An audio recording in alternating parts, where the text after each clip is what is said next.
I have a story in front of me that I read over the weekend that is one of many that really causes us to really question, is God real? And let me set it up this way. Luke Keller, not too long ago, was a high school junior who was struggling from all sorts of, deep emotional pain in his life. His father left the house at 10. His grandmother, who lived with him, passed away from cancer around the same time, and his grandfather had been sentenced to prison. And as a teenage young man, Luke was all up against it and came to the decision that after a year of therapy and some other things, he decided he was going to commit suicide. And as the story goes, his mother gave him a list of chores to do. And he decided, okay, let me go outside, spend some time cutting the grass, plotting how I'm going to kill myself that night. And this is a true story. Luke Keller, you can Google him. His story's amazing. So he's outside cutting the grass, really in the midst of struggle and depression.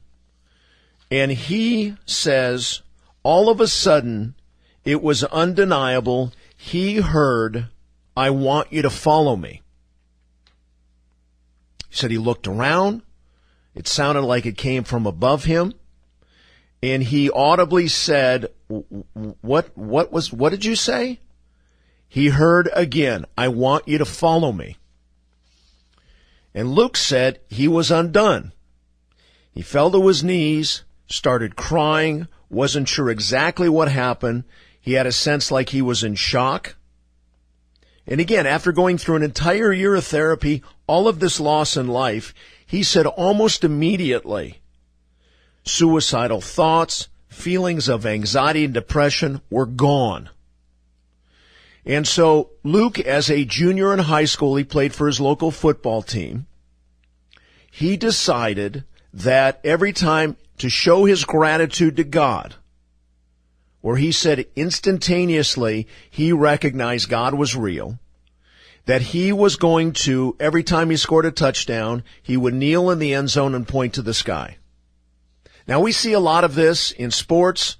We live in a time and culture by which, goodness gracious, you do something as upsetting as that, you're in trouble. I mean, I think of the high school coach in Washington who for, I think, 7 years after a football game would go out to the 50-yard line and kneel and pray by himself.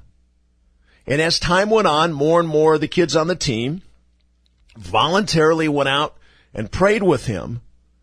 And you fast forward all those years later, recently, I think a week or two ago, he's been suspended. He's not allowed to coach anymore because one parent said they were offended that he would go to the 50-yard line and pray after the game.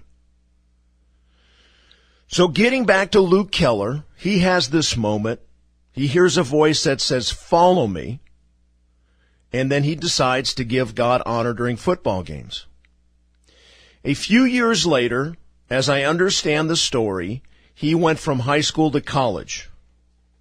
And right before one of the games, one of the officials told him that if he did the gesture, he would be penalized and not allowed to play in the rest of the game.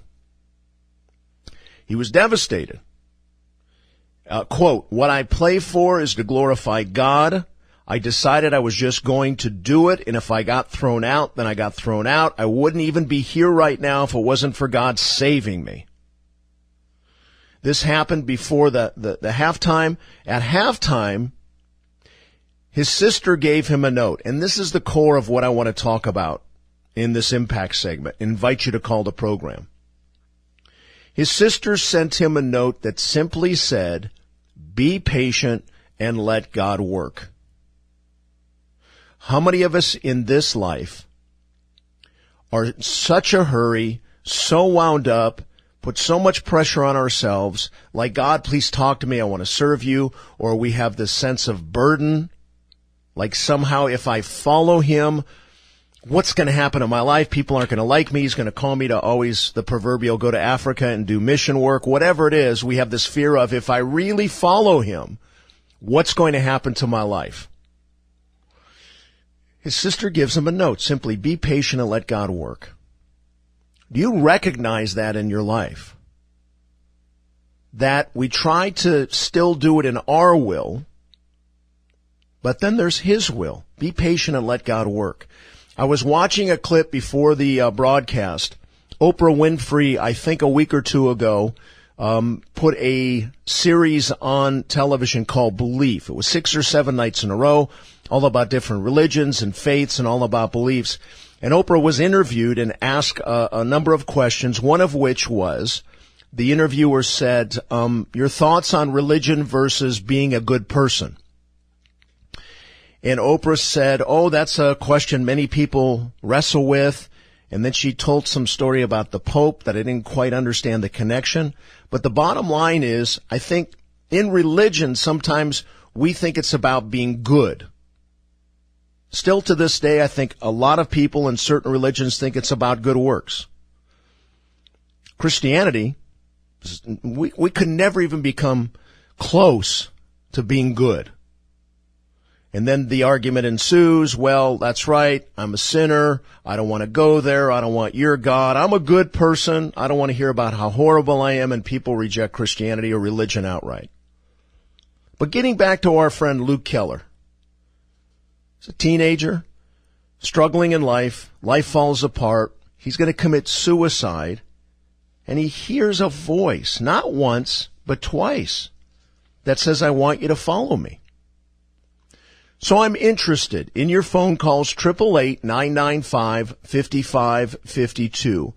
Not so much from the standpoint, have you heard God's voice, and have you heed his call, but more along the lines of what his sister slipped him. Be patient and let God work. Are you patient? Do you let God work in your life? It's such a powerful question in that, again, for me, do I let God work in my life? I think the intention is there from time to time, but I'm still so filled with myself and pride and ego and all sorts of sin. I try to do it myself. Every time I crack this microphone, I catch myself trying to say all the right things, trying to act as if I've got all the answers. And it's like, wait a minute, Frank, that's not your role. That's not what a follower of Jesus Christ is. A follower of Jesus Christ is completely submitted to his will, knowing my strength is derived from him. Be patient and let God work. Can you relate to that at all? Is there a story you'd like to tell? Is there something you want to share about being patient and letting God work? 888-995-5552. The last part of the story about Luke Keller is even just as amazing. As he began to play college football, he broke his ankle. Now, how this happens, it happens, few and far between, but they accidentally operated on both ankles. And he was told he could never play football again, that his chances of playing again were slim and none.